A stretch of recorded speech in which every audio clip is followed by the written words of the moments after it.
సంవత్సరం పొడుగునా స్వామివారి నిత్య రూపాన్ని దర్శించుకున్న భక్తులు ఈ ఒక్కరోజు నిజరూప దర్శనం చేసుకొనుటకు కొన్ని లక్షల సంఖ్యలో భక్తులు ఇక్కడికి చేరుకుంటారు.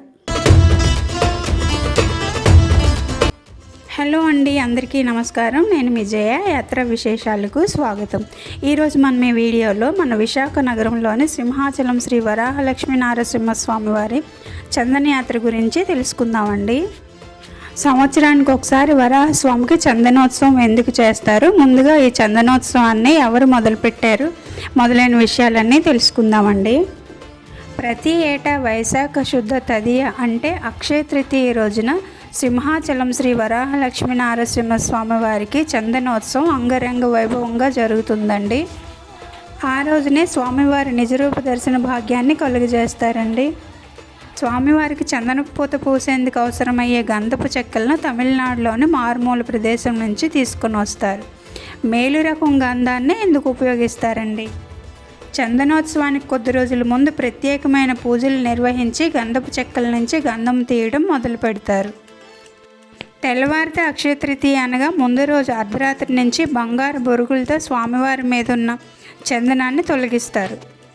చందనాన్ని పూర్తిగా తొలగించిన తర్వాత అక్షయ తృతీయ తెల్లవారి నుంచి స్వామివారి నిజరూప దర్శనానికి భక్తులను అనుమతిస్తారు. నారసింహస్వామి వారి నిజరూపాన్ని మొదట దర్శించుకునే భాగ్యము ఆలయ ధర్మకర్తలైన విజయనగర రాజులదేనండి. ఆ తర్వాతే భక్తులందరూ దర్శించుకుంటారు. అక్షయ తృతీయ రాత్రి వరకు భక్తుల దర్శనం కొనసాగిన తర్వాత స్వామివారి అభిషేకం మొదలవుతుంది. ముందుగా సింహాచలం కొండ మీద ఉన్న గంగాధార్ నుంచి 1000 కలశాలతో సహస్ర ఘటాభిషేకం నిర్వహిస్తారండి. సహస్ర ఘటాభిషేకం తర్వాత 108 వెండి కలశాలతో స్వామివారికి పంచామృతాభిషేకం నిర్వహిస్తారు.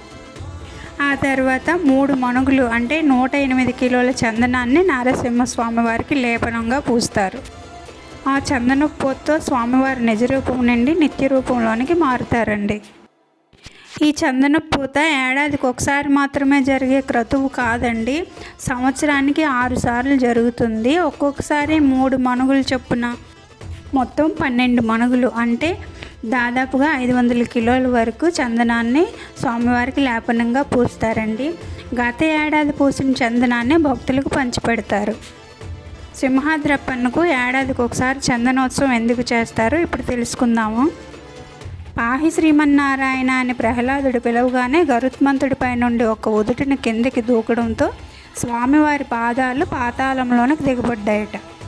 అందుకే వరాహ నారసింహుడి పాద దర్శనం భక్తులకు లభించదు. ప్రహ్లాదుడి తదనంతరము కాలక్రమంలో వరాహ నారసింహుడి ఆకృతి మట్టి పుట్టలో నిక్షిప్తమైంది.